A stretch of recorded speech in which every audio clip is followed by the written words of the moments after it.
Queridos, o que é que você colocaria na sua biografia? O que é que faz a biografia de um homem? O que faz a biografia de um homem? Certamente muitos acertos, a depender se nessa biografia, um currículo Lattes, ele deseja impressionar um possível empregador, ele coloca toda a sua experiência de vida, ele coloca os cursos que ele fez, as vitórias que ele alcançou, certamente aquilo que pode distingui-lo. Isso forma a biografia de uma pessoa, pelo menos aquela que é visível aos olhos de todo mundo. Certamente uma das coisas que mais importa na vida de alguém é a experiência que ela tem, mais do que as suas competências técnicas, mais do que qualquer outra coisa que ela possa apresentar. Eu estava seguindo, ou sigo, uma pessoa que faz um trabalho muito importante para as empresas, que é de recrutar executivos, de recrutar pessoas. Tem um nome até interessante, né? Headhunter, aquele que caça as cabeças, mas não para cortá-las, mas para identificar quais são as melhores cabeças que se encaixam melhor em uma determinada função, para uma determinada empresa, para um determinado emprego e trabalho. E eu perguntei para essa pessoa, no momento lá que ela estava interagindo, quais são as coisas que ela leva em conta no processo de recrutar líderes em potencial. E ele citou algumas: a influência desse líder, qual é o nível de influência dessa pessoa, por quem ele é influenciado, a quem ele já influenciou, quais são as habilidades interpessoais dele, porque para além das competências ele precisa conviver bem em equipe, ter uma boa comunicação, uma capacidade de emocionalmente lidar com as pessoas, tanto é que essas habilidades também são chamadas de habilidades socioemocionais, uma atitude positiva e uma visão positiva acerca do trabalho e do futuro, porque é complicado você liderar alguém se você é negativo, se você é pessimista. Ele falou também de uma coisa chamada autodisciplina, ou autogestão, ou autorregulação, ou seja, se essa pessoa separa tempo para crescer pessoalmente, se ela é disciplinada no uso do tempo, se ela mantém controle emocional em momentos de pressão ou crise, se essa pessoa está disposta a fazer um sacrifício pessoal para atingir um alvo que vale a pena. Ele também falava em capacidades de habilidade em resolução de problemas, uma recusa em aceitar as coisas como estão e sempre pensar em como elas podem e devem estar, uma visão global e, numa dessas características, a experiência. E aí eu perguntei, o que é que se pergunta para as pessoas quando você quer saber da experiência das pessoas?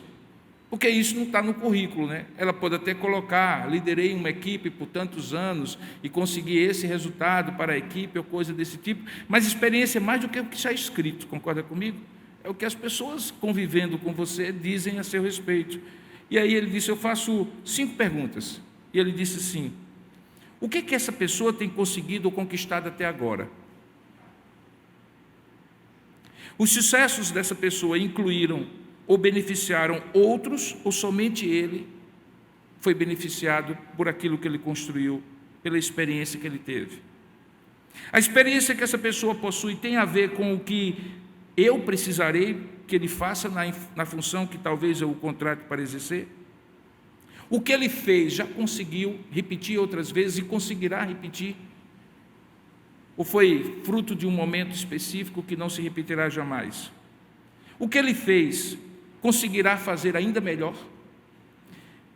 Então veja que uma pessoa, quando constrói uma biografia e eventualmente é visto por outro para ser contratado ou para ser convidado para exercer uma função, é algo mais do que simplesmente aquilo que a pessoa sabe fazer. Tem muito a ver com a biografia da experiência da vida. Dizem que em um determinado momento uma igreja precisou de um pastor e mandaram um currículo para aquela igreja para que o conselho pudesse avaliar. E no conselho dizia assim, eu tenho muitos anos de ministério, já fui preso algumas vezes, já levei muita surra, já passei por muitos perigos de morte, já fui açoitado algumas vezes, 3 vezes na minha vida fui fustigado com varas, uma vez eu fui apedrejado, em naufrágio 3 vezes, Uma noite e um dia eu passei na voragem do mar. Em jornadas, muitas vezes, passei por perigos de rios, perigos de salteadores. Gente que era muito minha amiga me traiu. Pessoas que não me conheciam, nem me ouviram.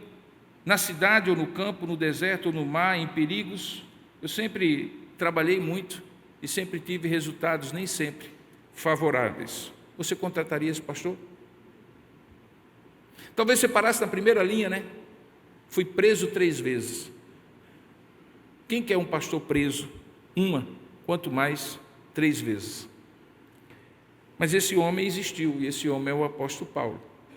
E é justamente no texto de 2 Coríntios, capítulo 11, a partir do verso de número 22, que eu gostaria de basear a história e a biografia desse homem e tirar dela lições que de repente possam construir a sua biografia.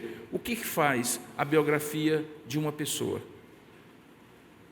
É uma pergunta que eu gostaria de responder nesta noite, a partir da pergunta ou a partir da descrição do apóstolo Paulo. 2 Coríntios capítulo 11, a partir do verso 22. Ele diz assim: são hebreus? Eu também sou. São israelitas? Eu também sou. São da descendência de Abraão? Também eu. São ministros de Cristo? Falo como fora de mim? Eu ainda mais. Em trabalhos muito mais em prisões, em açoites sem medida, em perigo de morte muitas vezes. 5 vezes recebi dos judeus uma quarentena de açoites, menos um.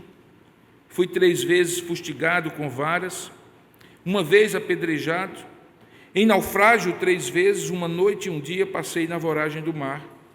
Em jornadas muitas vezes, em perigos de rios, em perigos de salteadores, em perigos entre patrícios, em perigos entre gentios, em perigos na cidade, em perigos no deserto, em perigos no mar, em perigos entre falsos irmãos, em trabalhos e fadigas, em vigílias muitas vezes, em fome e sede, em jejum muitas vezes, em frio e nudez. Além das coisas exteriores, há o que pesa sobre mim diariamente, que é a preocupação com todas as igrejas. Quem enfraquece, que também eu não enfraqueço? Quem se escandaliza, que eu também não me inflame? Se tenho de gloriar-me, gloriar-me-ei no que diz respeito à minha fraqueza. O Deus e Pai do Senhor Jesus Cristo, que é eternamente bendito, sabe que não minto. Em Damasco, o governador, preposto do rei Aretas, montou guarda na cidade dos Damascenos para me prender. Mas num grande cesto me desceram por uma janela da muralha abaixo, e assim me livrei das suas mãos. Se é necessário me gloriar-me, que me glorie, ainda que não convém, e por isso eu passarei as visões e revelações do Senhor. Eu conheço um homem em Cristo que há 14 anos foi arrebatado até o 3º céu. Se no corpo ou fora do corpo, eu não sei, Deus o sabe. E sei que o tal homem, se no corpo ou fora do corpo, não sei, Deus o sabe, foi arrebatado ao paraíso e ouviu palavras inefáveis, as quais não é lícito ao homem referir. De tal coisa me gloriarei, não porém de mim mesmo, salvo nas minhas fraquezas. Pois se eu vier a gloriar-me, não serei nécio, porque direi a verdade, mas abstenham-me para que ninguém se preocupe comigo mais do que em mim vê ou de mim ouve. E para que eu não me ensoberbecesse com a grandeza das revelações, foi-me posto um espinho na carne, mensageiro de Satanás, para me esbofetear, a fim de que eu não me exalte. E por causa disso, 3 vezes pedi ao Senhor que o afastasse de mim. Então ele me disse: a minha graça te basta, porque o poder se aperfeiçoa na fraqueza. De boa vontade, pois, mais me gloriarei nas fraquezas, para que sobre mim repouse o poder de Cristo. Pelo que eu sinto prazer nas fraquezas, nas injúrias e nas necessidades, nas perseguições e nas angústias, por amor de Cristo, porque quando eu sou fraco, então é que eu sou forte. Que Deus abençoe a sua palavra. Amém. Vamos orar juntos? Curva a sua cabeça por um instante e peça a Deus que fale ao seu coração. Ó Deus amado e querido Pai, nós queremos pedir a Tua bênção e a compreensão pela iluminação do Teu Espírito sobre essa palavra que acabamos de ler. Reconhecemos que somos limitados para compreendê-la, porque temos o acesso à nossa razão, mas não temos aquilo que o Senhor tem para nós nesta noite, a não ser que Tu nos reveles, iluminando o nosso coração e aplicando a Tua palavra. É isso que nós te pedimos, que para além da compreensão humana, intelectual, racional, o Senhor abra os nossos olhos espirituais e nos faça ver a mensagem que o Senhor tem para nós, nos faça ouvir aquilo que o Senhor tem para nos compartilhar, e que, à semelhança de Paulo, nós possamos ser fortalecidos na Tua presença e na força de Cristo em nós, apesar das nossas fraquezas. É assim que nós te oramos e te agradecemos, em nome de Jesus. Amém. Queridos, há 3 epístolas que Paulo escreve que são extremamente pessoais, eu chamaria de extremamente, ou melhor, personalíssimas. A carta que ele escreve aos Filipenses, uma igreja que ele fundou e que ele teve momentos muito especiais, e que agora ele escreve de um fundo de uma prisão romana, lembrando as amizades e o companheirismo daquela igreja. E as 2 cartas que ele escreve aos Coríntios, principalmente a segunda. A carta que Paulo escreve aos Coríntios, a segunda, é na verdade uma terceira carta que ele escreveu.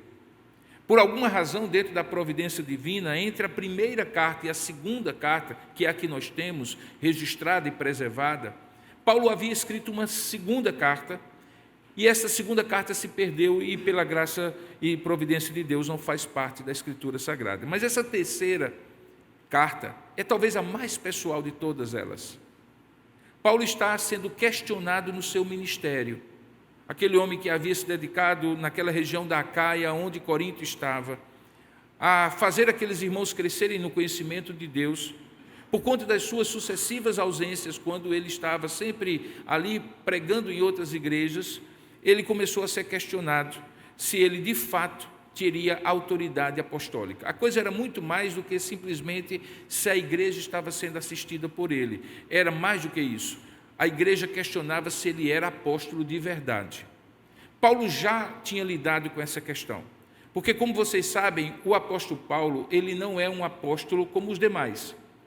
Todos os demais apóstolos, os 11 apóstolos, e até mesmo Judas, o 12º, conviveram com Jesus. Eles seguiram Jesus como discípulos, e eles foram testemunhas da ressurreição. Diga-se de passagem, caminhar com Jesus e ser testemunha da ressurreição são os 2 critérios para que alguém seja de fato apóstolo. Paulo não. Enquanto Jesus pregava o evangelho, Paulo provavelmente caminhava aos pés de um outro mestre chamado Gamaliel.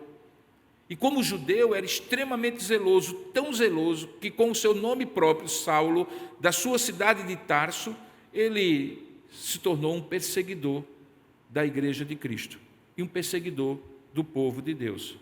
É justamente na caminhada para Damasco, quando ele, movido por esta perseguição, pelo desejo de aprisionar pessoas, ele tem um encontro com Deus, que Deus em Cristo o chama para ser apóstolo. Ele passa por um processo de aceitação entre o colégio apostólico, porque ele não havia caminhado com eles. Então Paulo sabia o que era ser questionado na sua autoridade apostólica. Ele, em vários momentos na Escritura, demonstra que o seu ministério, ele tem convicção que Deus deu, não por causa do imprimato, da chancela humana dos apóstolos, mas porque foi Deus mesmo que o chamou. E de fato foi. Não há nenhum homem tão extraordinário no Novo Testamento, a não ser o próprio Senhor Jesus Cristo, que se assemelha a Paulo. Na verdade, eu costumo dizer que se tivéssemos um Papa, seria Paulo e não Pedro. Porque ele não somente escreve 13 dos 27 livros do Novo Testamento, ele prega o Evangelho em 3 continentes diferentes, ele é pastor e pregador para um povo que normalmente ele, como judeu, rejeitaria. Ele é apóstolo dos gentios, e a sua influência de todo o Novo Testamento, sem dúvida alguma, é inigualável. Mas, novamente, aqui na carta, quando ele escreve, fica claro que ele está sendo questionado no seu ministério. E ele faz, então, uma espécie de defesa do seu ministério. Provavelmente na sua Bíblia deve ter, no capítulo 10, o título Paulo defende a sua autoridade apostólica. E no capítulo 11, diz Paulo, continua a sua defesa. De modo que tudo aquilo que ele estava construindo para tratar de algumas questões que ele tinha que abordar com aquela igreja, chega ao cúmulo, chega ao ápice, quando ele precisa defender a sua autoridade apostólica. É mais ou menos como se Paulo estivesse que pedindo emprego à mesma empresa a quem ele estava servindo há tantos anos. E novamente passasse por um processo seletivo. E novamente um recrutador invisível perguntasse a ele que credenciais você tem para exercer essa função que você está exercendo. Por que nós contrataríamos você? Que, diga-se de passagem, é uma das perguntas mais comuns em processo de seleção. Diga-me, por favor, por que você atende às especificidades do cargo? Por que eu contrataria você? Curiosamente, Paulo tem uma biografia a apresentar. Sem dúvida alguma, ele poderia falar das muitas igrejas que ele já tinha plantado, mas ele prefere um outro viés. Ele prefere mostrar algo que era distintivo dele, que era o quanto ele estava disposto a fazer de suas provações a marca da sua biografia. Há muitas coisas que marcam a nossa vida, os nossos sucessos, as nossas realizações, aquilo que construímos, tudo isso fica marcado na nossa biografia. Mas se tem uma coisa que realmente diz quem você é, são as provações pelas quais você passou. Nas provações, as coisas mais distintivas revelam e separam os meninos dos homens. Separa quem realmente tem uma qualidade de caminhada com Deus do que alguém que, com ventos venturosos, normalmente vai impulsionado, como qualquer um outro iria. Porque, na verdade, o grande segredo da vida não é quando os ventos sopram a favor, é quando os ventos sopram o contrário. É ali que a marca da biografia de alguém é distintiva. Paulo, então, começa no capítulo 10, fazer essa autoridade apostólica, e quando ele está falando no capítulo 11, a partir do texto que nós lemos, ele começa no versículo 16, que nós não lemos, dizendo assim: outra vez eu digo, ninguém me considere insensato. Ninguém me considere louco, ninguém me considere uma pessoa fora do juízo, para estar me gloriando de alguma coisa contra a qual eu digo que ninguém deve se gloriar. Por isso que ele diz assim: o que eu falo, segundo o verso 17, eu não falo de mim mesmo, mas falo segundo o Senhor, e sim como por loucura, nessa confiança de gloriar-me. E posto que muitos se gloriam segundo a carne, também eu me gloriarei. Eu vou apresentar minhas credenciais para vocês. E é nessa hora, então, que ele começa uma série de perguntas, a partir do verso 22, que nós lemos, para mostrar que, se tivesse motivos para se gloriar e uma biografia para demonstrar, ele também estaria entre os mais capazes. Diga-se de passagem que até mesmo pessoas que não são judias, que não são cristãs, olham para o apóstolo Paulo como um dos homens mais sábios da antiguidade. O homem que falava pelo menos 3 idiomas e que tinha um cabedal de conhecimento extremamente lato, extremamente extenso. Então ele começa no versículo 22, apelando para as suas origens. Ele fala: são hebreus? Eu também sou. São israelitas? Eu também sou. São da descendência de Abraão? Eu também sou.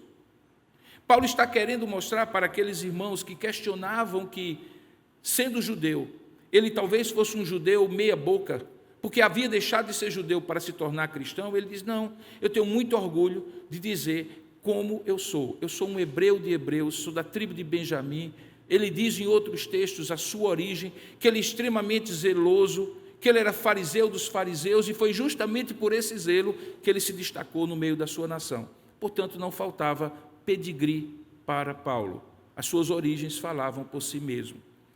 Depois ele deixa essa questão das origens religiosas e étnicas dele, e ele começa a falar sobre o seu ministério.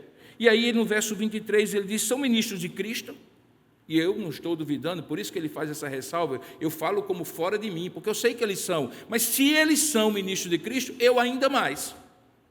Vamos agora colocar as realizações? Olha, em trabalho, muito mais. Eu passei por prisões que nenhum outro passou. Em açoites, perdi a conta. Em perigos de morte, muitas vezes. E quem lê o livro de Atos sabe das muitas vezes que Paulo foi largado, quase morto, por conta de um apedrejamento, ou teve que sair fugido de uma cidade porque a mensagem que ele pregava incomodava a ponto de gerar entre os gentios e entre os judeus o mesmo tipo de aversão e perseguição contra ele. Mas ele vai além. Ele diz, olha, tanto de judeus como de gentios, veja o verso 24, eu recebi açoites. 5 vezes eu recebi dos judeus uma quarentena de açoites menos um. Porque a lei dizia que não se matasse alguém de tanto açoitá-lo. Por isso que não se chegava a 40, somente a 39 açoites. 3 vezes eu fui fustigado com varas. Fui apedrejado em naufrágio 3 vezes. Uma noite e um dia passei na voragem do mar. E aí ele vai descrevendo, como eu acabei de ler, uma série de coisas que ele tem entre patrícios, verso 26, mas também entre gentios, que são aqueles para quem ele servia. Ele fala de ministério como alguma coisa sofrida, doída, que ele passou de maneira distintiva e singular, totalmente diferente dos demais apóstolos, que mesmo tendo sofrido por amor a Cristo, não sofreram na dimensão que Paulo sofreu. E aí ele, no verso 28, acrescenta uma terceira prerrogativa dele, uma terceira característica, que além dessas coisas exteriores, e eu diria, coisas exteriores e pessoais que lhe afetaram como pessoa, há uma coisa que muitos poucos têm, pesa sobre mim diariamente a preocupação com todas as igrejas. Quando você é pastor de uma igreja, você se preocupa com aquela igreja. Paulo era pastor de todas as igrejas que ele fundou. Portanto, mesmo quando ele passava o ministério para outro pastor, ele continuava recebendo muitas vezes relatórios daquelas ovelhas que ele conquistou em Cristo e que muitas vezes traziam para ele grande peso de preocupação, porque afinal de contas ele queria o bem-estar de cada um daquelas pequenas comunidades que se tornaram grandes igrejas e que ele fundou. Por isso ele diz assim, além das coisas exteriores, há o que pesa sobre mim diariamente, a preocupação com todas as igrejas. Ele faz uma série de perguntas retóricas. Nesse povo que eu ganhei para Cristo, quem enfraquece que eu também não enfraqueço? Quem se escandaliza que eu também não me inflame? Portanto, conclui Paulo no verso 30, por conta da minha experiência, da minha origem e do peso para além das coisas exteriores do ministério, se tenho de gloriar-me, dizia ele no verso 30, eu gloriar-me-ei não nessas coisas, mas nas minhas fraquezas. Aí Paulo dá uma inversão completa na biografia que ele apresenta e que chega ao tema que eu gostaria de ministrar nessa noite. É que a nossa biografia não é feita de vitórias e conquistas, mas de provações que nós passamos. As provações marcam e moldam o caráter de alguém mais do que o sucesso e as realizações. Eu diria que o sucesso e as realizações são inebriantes e muito enganosas, porque dão a falsa sensação de que a vida será assim, para sempre, e não é. Mas além da falsa sensação de que o sucesso vai ser eterno, também dá a falsa sensação de que você conseguiu esse sucesso pela sua própria força, competência ou inteligência. E é por isso que uma das maneiras mais comuns pelas quais Deus nos faz colocar o pé na realidade, nos enquadra no nosso orgulho, na nossa vaidade ou em qualquer outra pretensão e ambição, é nos colocar no caminho da aprovação. Eu sei que alguns podem pensar que esse Deus que faz isso é um sádico, porque quem poderia fazer por via do sofrimento um processo de ensino e aprendizagem para um filho que ele ama? Mas é bom lembrar que, para nós, o sofrimento para o qual nós não fomos criados é a melhor forma de Deus nos recriar. Porque nós não fomos criados para o sofrimento, mas Deus usa frequentemente o sofrimento para nos recriar. Porque o sofrimento nos ensina mais do que as bem-aventuranças, as alegrias e os sucessos da vida. Os sofrimentos nos mostram a verdadeira dimensão de quem nós somos e a verdadeira dimensão de quem Deus é. E ao fazer isso, nos humilha. E a palavra de Deus diz que Deus dá graça somente aos humildes, mas aos soberbos Ele os conhece de longe. Por isso que o sofrimento e as provações moldam a nossa biografia de maneira mais profunda do que qualquer outra experiência.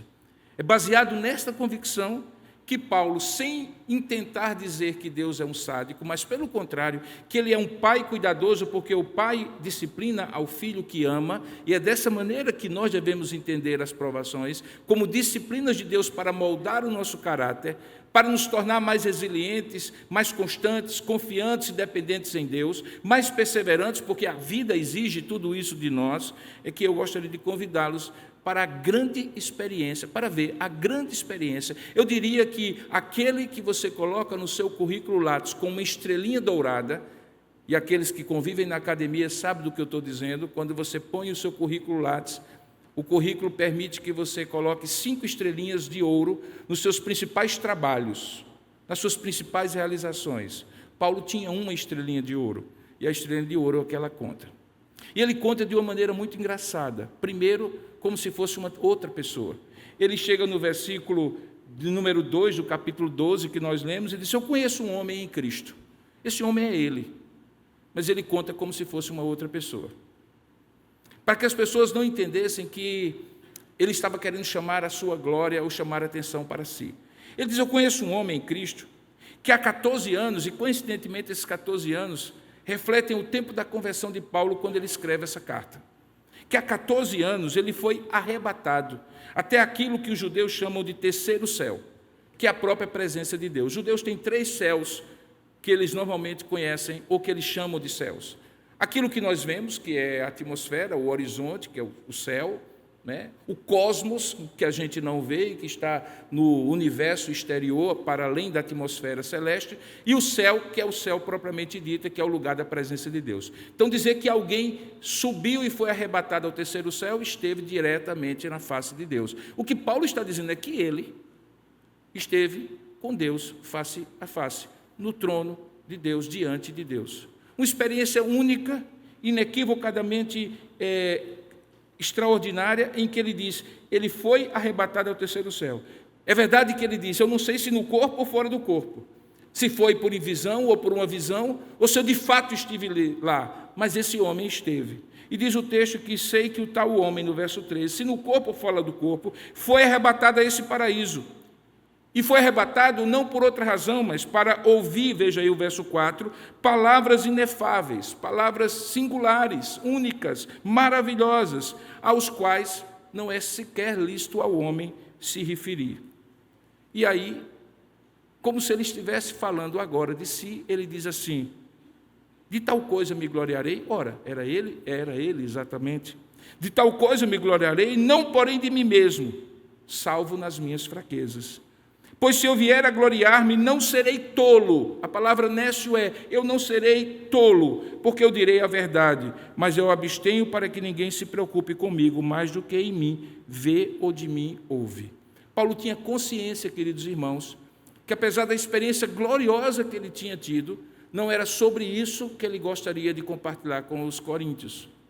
Que a experiência servia para mostrar como você pode estar em determinado momento da vida nos píncaros da glória, junto com o Senhor, como ele esteve, experimentando toda a glória de Deus na sua vida, e ao mesmo tempo você não deve se sustentar ou sustentar a sua vida baseado nessa experiência gloriosa. E aí no verso 7, que é a última parte do texto que nós lemos, ele mostra no que é que ele gostaria de colocar a atenção dos coríntios. Ele diz assim: e para que eu não me ensoberbecesse com a grandeza dessas revelações, Deus fez da provação de um espinho na carne, um mensageiro de Satanás debaixo da perdição de Deus, uma forma de me esbofetear, a fim de que não me exalte, porque a provação marca mais a vida de um homem do que o sucesso. E a sua biografia um dia terá valor, tanto quanto será a provação que você vencer e não o sucesso que você usufruir. Paulo então conta a experiência. Ele diz: olha, 3 vezes eu pedi ao Senhor que o afastasse de mim. Ele estava se referindo ao espinho na carne. Ninguém sabe exatamente o que era esse espinho na carne. Sabe que foi enviado por Satanás, debaixo da permissão de Deus, e que isso humilhava e limitava o ministério de Paulo. Alguns dizem que era um problema de vista, que o fazia, inclusive, em algumas cartas, se utilizar de um amanuense, de uma espécie de ghostwriter moderno, que ouvia Paulo falar e transcrevia nas epístolas, e, inclusive, ele fala sobre isso em uma delas. Por isso, alguns deduzem que talvez fosse um problema nos olhos. Mas poderia ser uma doença, ou poderia ser qualquer outra coisa, que limitasse o seu ministério, que esfregasse na cara de Paulo todo o tempo: não é por você, nem pela sua competência, nem para a sua glória, nem pelo seu poder, mas pela graça de Deus. E essa era a lição que ele queria compartilhar com os coríntios. Daí porque ele também reconhece que depois de 3 vezes pedir ao Senhor que o afastasse dele, no verso 8, veja aí no verso 9 do capítulo 12, diz assim: então Deus me disse, a minha graça te basta. O que é que tinha a graça a ver com o pedido que Paulo estava fazendo? A mesma razão que tem a ver com a vontade de Deus quando você pede, seja lá o que for, ao Senhor. O que você pede é o que você quer, é o que você precisa. O que Deus dá é o que Ele deseja que você aprenda.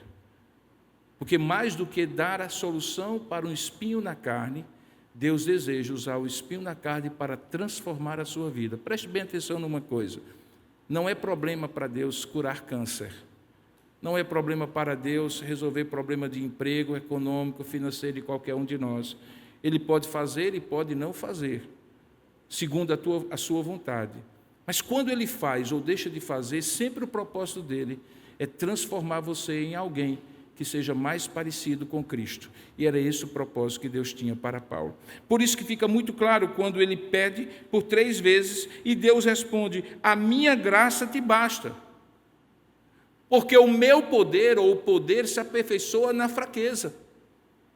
Ele estava falando uma espécie de relação inversamente proporcional. Quanto mais você for fraco, mais o poder de Deus se revelará na sua fraqueza. E quanto mais o poder de Deus se revelará na sua fraqueza, mais você vai se gloriar na fraqueza, porque na fraqueza o poder de Deus se revelará mais. Portanto, pedir para que Deus livre do espinho da carne vai lhe dar o livramento imediato, mas talvez não vá fazer você experimentar o poder de Deus, porque o poder de Deus só se revela quando você está fraco em si mesmo, para não se gloriar em si mesmo. Essa era a grande lição de Paulo. Portanto, ele dizia: sentirei prazer, verso 10, pelo que sinto prazer nas fraquezas. E aí ele remete ao que ele havia dito: nas injúrias, nas necessidades, nas perseguições e nas angústias por amor de Cristo, porque quando eu sou fraco, então é que eu sou forte. Esses paradoxos da vida cristã, dentre os quais esse se destaca, que a nossa fraqueza é que revela o poder de Deus, e que ele poderia se alegrar na fraqueza, porque o poder de Deus se revelaria quanto mais ele reconhecesse isso, é um dos mais fortes paradoxos da vida cristã. A vida cristã não tem a ver com sucesso, não tem a ver com o empurrão que Deus lhe dá para que com suas próprias pernas você corra de maneira célere. Não tem a ver com inteligência que Deus lhe dá para você resolver os seus problemas. Não tem a ver com o dinheiro que você conquista com a força do seu braço ou com sua capacidade intelectual e que lhe faz completamente capaz de não depender de nada. Aquilo que se chama de liberdade financeira. E Deus em nada diz que isso é errado ou ilegítimo. O errado e o ilegítimo, pela experiência de Paulo, é colocar a sua confiança nessas coisas. É quando houver a vitória, você dizer: o meu braço foi que conseguiu. Quando a solução do problema ocorrer, você disser: fui eu que consegui. Quando a sua autonomia financeira, profissional ou de qualquer natureza lhe fizer um homem independente de Deus, porque autônomo Deus quer que você seja. Que você faça as suas regras baseadas nas regras de Deus, e essa é a essência da autonomia, mas não da independência, porque dependência de Deus nós teremos até o último segundo da nossa vida, porque Ele é quem dá a vida, e tudo que na vida nós precisamos, e se nós perdermos isso, perderemos tudo. Paulo tem então essa lição dizendo assim: faça da sua biografia um relato de suas provações e lutas, que revelam o poder de Deus e não das suas realizações que dispensaram o poder de Deus. Por isso que eu falei que quanto mais for pródiga a sua vida de provações e lutas, possivelmente a sua biografia será mais distinta de todas as outras. Curioso, né? Porque a gente pensa exatamente ao contrário. Você vê a biografia de uma pessoa, e eu gosto muito de ler biografias, e você diz assim, quanto mais extraordinária essa pessoa foi, mais distinta e separada e singular ela é. E aqui nós temos uma biografia que é completamente diferente. Quanto mais comum, cheio de lutas e provações Paulo foi, mais distinto e singular ele se tornou para Deus. Por quê? Porque na sua limitação, Deus revelava a sua infinitude. Na sua fraqueza, Deus revelava o seu poder. Na sua incapacidade, Deus revelava a sua graça. E é assim conosco também, irmãos. Que deduções nós podemos chegar desse texto? As deduções que nós podemos chegar desse texto é que quando nós formos questionados, ou nos questionarmos sobre o quão habilitados, capazes nós somos para determinadas coisas, como se estivéssemos num recrutamento e numa seleção contínua da vida, confie mais em Deus, menos em você. Faça certamente tudo o que cabe a você fazer, mas não ponha suas fichas na sua competência, porque Deus pode querer lhe fazer e lhe dar uma grande lição, de que é Ele quem abre, e quando Ele abre, ninguém fecha. Que é Ele que fecha, e quando Ele fecha, ninguém abre. Que é Ele que provê com a sua mão, e somente com a sua mão é que você come o pão nosso de cada dia. Ainda que Ele lhe dê saúde, ainda que Ele lhe dê inteligência, para conquistar com o suor do seu rosto aquilo que você produz. Quando nós temos essa consciência, irmãos, para mim particularmente, é extremamente doído, por um lado, como seria para qualquer um de nós, como era para Paulo certamente, mas libertador, porque nós somos livres do inebriamento do sucesso e do êxito baseado no desempenho humano, e somos libertados para depender de Deus, não de maneira passiva e alienada, mas de maneira confiante, porque Ele é o nosso pastor e de nada nós sentiremos falta. O que você prefere? Pastorear o seu próprio coração ou ser pastoreado pelo bom pastor? Resolver os problemas com a sua própria inteligência ou contar com um HD externo infinito, que é a própria sabedoria de Deus que habita em você, pelo seu Espírito? Certamente, querido, é uma tolice viver independentemente de Deus e construir sua biografia baseada nos sucessos da sua vida. Eu falei e mencionei durante a mensagem, e me encaminho para a conclusão, o nome de um homem chamado César Lattes. Em nome de quem e em homenagem a quem a plataforma de currículos acadêmicos foi construída. Quando alguém quer mostrar suas credenciais acadêmicas, normalmente se pergunta como é o Lattes dele. E o Lattes dele diz tudo o que ele produziu.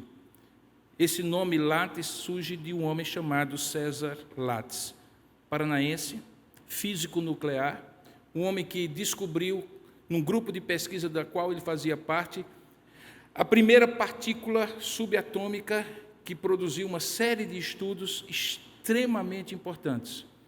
Ele só não ganhou o prêmio Nobel das 7 vezes que ele foi nomeado, o brasileiro que foi nomeado para prêmio Nobel mais vezes, porque naquela época não era costume dar o prêmio Nobel à equipe de pesquisa, que constituía-se dele e mais 3 pesquisadores, mas era dado apenas ao cabeça da equipe. E por isso, em 1949, foi outro e não ele que recebeu o prêmio Nobel. Portanto, esse homem, César Lattes, recebeu essa homenagem porque para o currículo acadêmico, o que você faz de distinto, as estrelinhas de ouro que você coloca nos seus principais trabalhos, é o que mostra que um pesquisador é mais capaz, mais competente, mais experiente, mais brilhante do que outro. Mas na vida, nós não nos guiamos por prêmios Nobel, nem tampouco por currículos Lattes.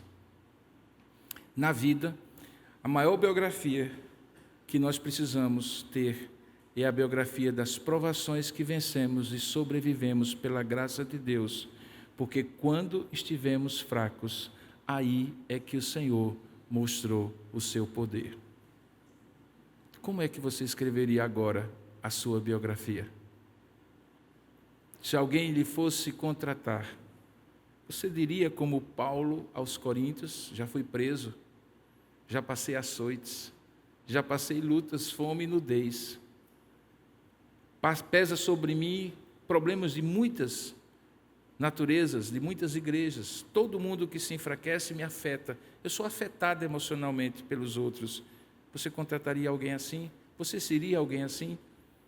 Possivelmente na vida competitiva que nós vivemos, você dirá: não, não dá para ser assim.